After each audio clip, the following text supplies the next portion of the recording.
Hello students, welcome to you at easily English solution an easy way of learning.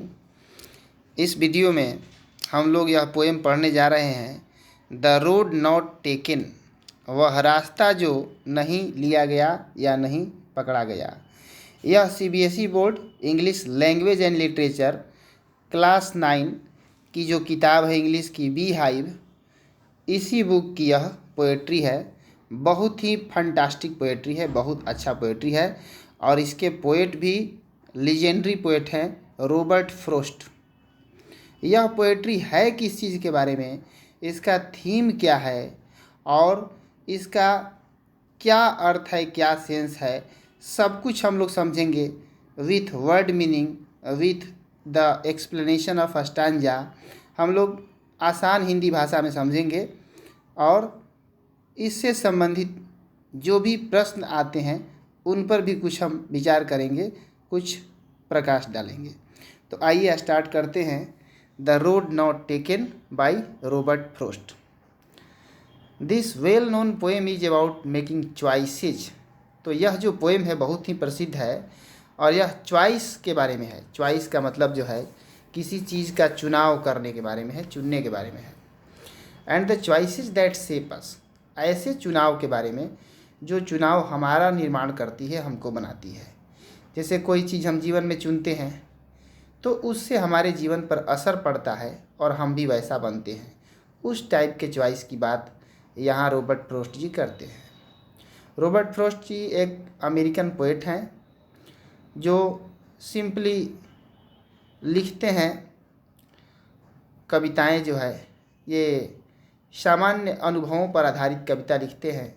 जीवन से संबंधित जो सामान्य अनुभव होता है उसी पर कविताएं लिखते हैं। आइए इनका फर्स्ट स्टांजा देखते हैं। फर्स्ट स्टांजा में कह रहे हैं कवि। तो इससे पहले इसका थोड़ा हम बैकग्राउंड आपको बता दें कि कवि एक ऐसे जगह से गुजरते हैं जो कि जंगल वाला रास्ता रहता है और पतझड़ का मौसम रहता है और जंगल के पत्तियां सभी पीली पड़ गई हैं और पत्तियां झड़ रही हैं और पेड़ भी सूखे से हो गए हैं। सूखे नहीं हैं लेकिन पतझड़ में जिस प्रकार के होते हैं वैसे हो रहे हैं। तो कवि ऐसे रास्ते से गुजर रहे हैं। Two roads divert in A yellow would, करें कि दो रास्ते निकले हैं। एक येलो वुड का यहाँ मतलब है कि सूखा पड़ा हुआ, पीला पड़ा हुआ पतझड़ का जंगल। And sorry I could not travel both and be one traveller, long I stood. तो वहाँ जा कर के कवि जो है दो रास्ते मिलते हैं आगे जब जाते हैं जंगल में। तो टू रोड्स डाइवर्ट, ऐसी जगह पहुँचते हैं जहाँ से दो रास्ते निकले हुए हैं। कवि कहते हैं कि मैं तो एक ही रास्ते पर चल सकता हूँ। आई कुड नॉट ट्रेवल बोथ, दोनों पर तो मैं एक साथ चल नहीं सकता हूँ। एंड बी वन ट्रेवलर, और एक पर ही चल सकता हूँ। तो यहाँ पर लॉन्ग आई स्टूड, बहुत देर तक कवि प्रतीक्षा करते हैं। क्यों प्रतीक्षा करते हैं? क्योंकि कवि उलझन में पड़ जाते हैं किस रास्ता को हम पकड़े।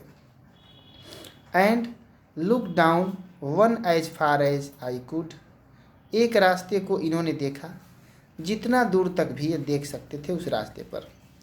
To where it went in the undergrowth, जहाँ तक भी ये गया था जंगल के अंदर। आइए अब इनका दूसरा स्टांजा देखते हैं कि दूसरा स्टांजा क्या है। तो दूसरे स्टांजा में पोएट जो है अब आगे क्या कहते हैं, आइए हम देखते हैं। Then took the other just as fair and having perhaps the better claim, करें कि तब कवि ने क्या किया, दूसरे रास्ता को पकड़ा।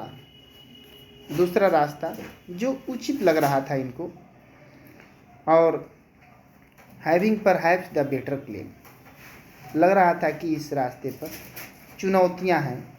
बेटर क्लेम यानी ज़्यादा चुनौतियां दिखाई देती थी, ऑब्स्टेकल दिखाई देती थी। Because it was grassy and wanted wear, क्योंकि यह ग्रासी था, घासदार रास्ता था, और wanted wear means it was attracting traveller to travel towards itself, means इस पर बहुत कम लोग गए हुए थे और कभी इस रास्ते को ही पकड़ लेते हैं, दूसरे रास्ते को। Though as for that the passing there had worn them really about the same. करे कि भले ही जब मैं वहाँ से गुजर रहा था उस दिन, तो दोनों रास्ते वास्तव में सेम लग रहे थे उस दिन। क्यों सेम लग रहे थे भाई? क्योंकि दोनों रास्ते पीले पत्तियों से ढके हुए थे और पीले लग रहे थे। अब यहाँ पे थर्ड स्टांजा में पोएट बोलते हैं, and both that morning equally lay. दोनों उस सुबह एक समान लग रहे थे। In leaves no step had trodden black.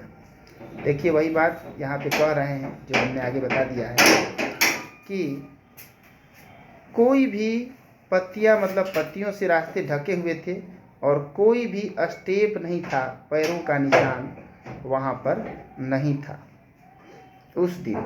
यानी उस दिन कोई दोनों में से किसी रास्ते पर नहीं चला हुआ था, ऐसा लग रहा था, ऐसा लग रहा था।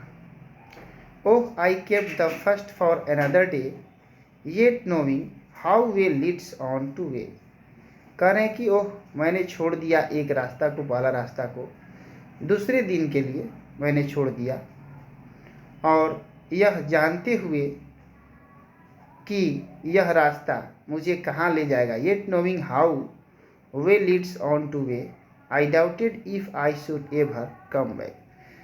कभी ये जानता था कि यह जो रास्ता मैं पकड़ा हूँ यह ले जाएगा मुझे बहुत आगे तक, और फिर आगे तक ले जाने के बाद वहाँ से इसको डाउट है कि रिटर्न होकर आ पाएगा फिर उस रास्ते को पकड़ने के लिए जिसको छोड़ा है, आ पाएगा कि नहीं आ पाएगा। तो ये इसको कवि को डाउट है, संदेह है। I shall be telling this with a sigh. कवि कह रहे कि मैं आहें भरते हुए यह बात कहूँगा। Somewhere edges and edges hints, यानी यहाँ काफ़ी समय तक कवि जो है उस रास्ते पर चलते हैं। Two roads diverge in A yellow would, वही दो रास्तों में से एक रास्ते पर जो जंगल में दो रास्ते निकले हुए थे। I took the one less travelled by, मैंने उस रास्ता को पकड़ा जो लेस ट्रेवल्ड था, जिस पर बहुत कम लोग चले हुए थे। And that has made all the difference, और उस रास्ता ने क्या कर दिया? पूरा का पूरा डिफरेंस क्रिएट कर दिया, अंतर पैदा कर दिया। मतलब यहाँ पर देखिए थोड़ा सा अब आपको समझना पड़ेगा थीम क्या है। कभी किन दो रास्तों की बात करते हैं? जिस प्रकार हम लोगों के जीवन में ऐसा समय आता है कि जब हम लोगों को चुनना पड़ता है। अब इनका रास्ता ये लेस ट्रेवल्ड क्यों था? क्योंकि ये सच्चाई का रास्ता था। तो सच्चाई का रास्ता डिफ़िकल्ट होता है, बहुत कम लोग चले होते हैं उस पर।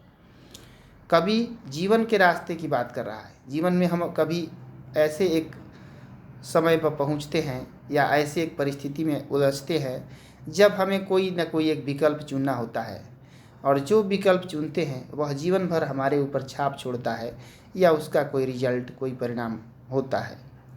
तो यहाँ पर कवि ने भी जिस रास्ते को चुना वो जीवन भर के लिए उनको डिफरेंस क्रिएट कर दिया, उनमें अंतर पैदा कर दिया। तो जीवन में मुख्य रूप से दो रास्ते हैं, अच्छाई और बुराई के रास्ते। यहाँ पर यदि आपसे प्रश्न पूछा जाए कि what did the two roads symbolise, दो रास्ते किस चीज़ के प्रतीक हैं, तो जीवन में अच्छाई और बुराई के प्रतीक हैं। क्योंकि दो जो रास्ते थे इसमें कभी सच्चाई और अच्छाई का रास्ता चुनते हैं जो बहुत ही चैलेंजिंग था, उस पर बहुत चैलेंजेस थे मैंने जैसा बताया, और वो डिफ़िकल्ट रास्ता था। तो यदि आदमी अच्छा बन जाएगा तो फिर लौट के वापस आना मुश्किल हो जाएगा बुरा बनने के लिए। यदि बुराई के रास्ते पर चल दिया तो फिर वापस आकर अच्छा बनना मुश्किल हो जाएगा। इसलिए ही कवि कह रहा है कि आई doubted if I should ever come back, मुझे संदेह है कि मैं कभी वापस आ पाऊँ और इस रास्ते को पकड़ पाऊँ जिसको मैंने छोड़ा है। तो इस पोएट्री को शुरू से अंत तक सुनने के लिए आपको बहुत बहुत धन्यवाद, यदि आपने इसे देखा है तो। और आशा करते हैं कि आपको अच्छी तरह से समझ में आ चुका होगा इसका अर्थ। मिलते हैं नेक्स्ट वीडियो में। और कोई यदि लेसन, कोई किसी पोएट्री या इंग्लिश का किसी भी सेक्शन का वीडियो आपको रिक्वायर्ड हो तो हमारे कमेंट बॉक्स में आप बताएंगे और इसके बारे में बताएंगे कि यह वीडियो कैसा लगा और आपने कैसा समझा इसको। धन्यवाद। नेक्स्ट वीडियो में मिलते हैं।